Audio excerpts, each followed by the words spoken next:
할렐루야, 오늘 화요일입니다. 새벽에 만나는 하나님 오신 여러분들을 축복하고 환영합니다. 우리 같이 기도하겠습니다.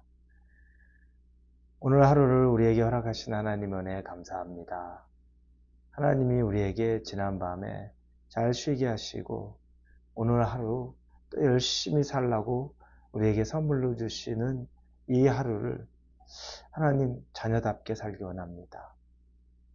내가 원하는 대로 살려고 하고 생각하면 생각할수록 정말 주변의 것은 아무것도 바라보지 않고 나만을 위해 살아가고 싶은 마음들이 우리에게는 가득합니다.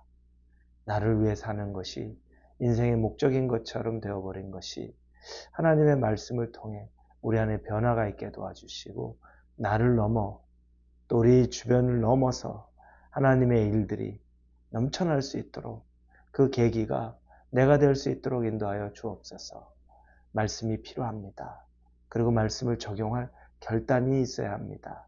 하나님 힘 주시고 능력 주시고 함께하여 주시고 격려하여 주시옵소서. 예수님의 이름으로 기도합니다. 아멘. 오늘 말씀은 사도행전 9장입니다. 36절부터 43절까지의 말씀 같이 보겠습니다. 사도행전 9장 36절에서 43절입니다. 우리 같이 36절부터 읽겠습니다. 요바에 다비다라는 여제자가 있으니 그 이름을 번역하면 도르가라. 선행과 구제하는 일이 심히 많더니 그때 병들어 죽음에 시체를 씻어 다락에 누이니라. 루다가 요바에서 가까운지라. 제자들이 베드로가 거기 있음을 듣고 두 사람을 보내어 지체 말고 와달라고 간청하여 베드로가 일어나 그들과 함께 가서 이르매 그들이 데리고 다락방에 올라가니 모든 과부가 베드로 곁에 서서 울며 도르가가 그들과 함께 있을 때 지은 속옷과 겉옷을 다 내보이거늘 베드로가 사람을 다 내보내고 무릎을 꿇고 기도하고 돌이켜 시체를 향하여 이르되 다비다야 일어나라 하니 그가 눈을 떠 베드로를 보고 일어나 앉는지라. 베드로가 손을 내밀어 일으키고 성도들과 과부들을 불러들여 그가 살아난 것을 보이니 온 요파 사람이 알고 많은 사람이 주를 믿더라. 베드로가 요파에 여러 날 있어 시몬이라 하는 무두장이의 집에 머무니라. 아멘. 개신교는 원래 천주교에서 나왔습니다. 그래서 중세의 교회다, 기독교다 이렇게 말을 하면 그때는 당연히 우리가 지금 말하는 천주교가 기독교고 또 교회입니다. 그런데 개신교는 이 천주교로부터 나오게 된 이유가 천주교가 많이 부패했죠. 나중에 한 예를 들자면 이제 성당을 건축해야 되는데 건축할 돈이 모자르자 사람들에게 돈을 걷기 시작합니다. 그리고 면죄부라고 말하죠. 네가 이 돈통에 헌금함에 동전을 떨어뜨리는 순간 그리고 그것이 이 헌금함 바닥에 쨍그랑하고 떨어지는 소리가 나는 그 순간에 연옥에 있는 너의 가족들은 다 천국으로 올라갈 것이다. 구원을 받게 될 것이다. 라고 말을 합니다.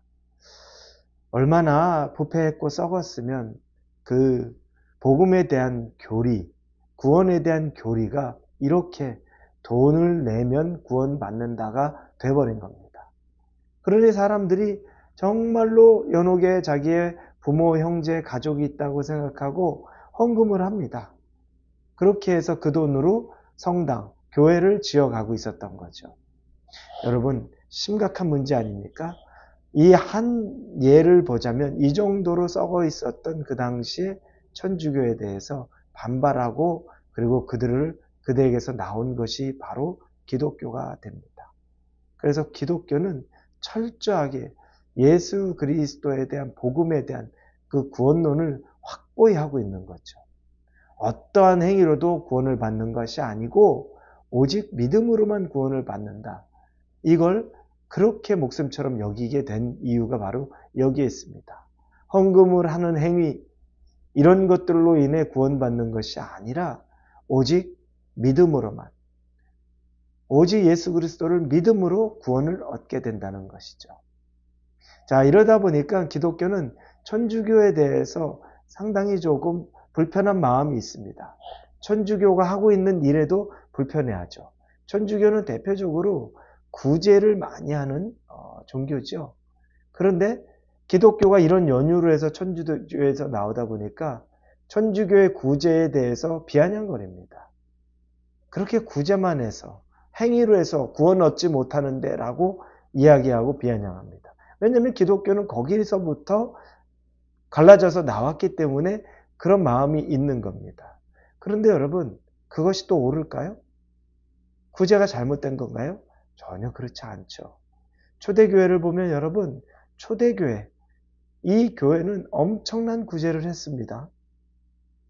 늘 가난한 자와 고아와 과부와 이런 소외된 사람들을 위해서 매일매일 구제를 했어요. 매일매일 돌아받았다는 겁니다. 이게 교회의 정신이에요. 이게 교회의 신앙관이에요. 이게 하나님의 가르침이에요. 그런데 천주교가 그걸 왜곡하면서 그게 싫다고 해서 극단적으로 구제 자체도 의미 없는 걸로 폄하를 합니다. 그거 해봐야 구원 못 받는데 왜 그거 해? 이렇게 가는 거죠.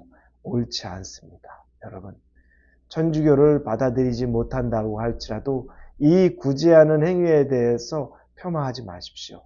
굉장히 중요한 교회가 해야 할 일입니다.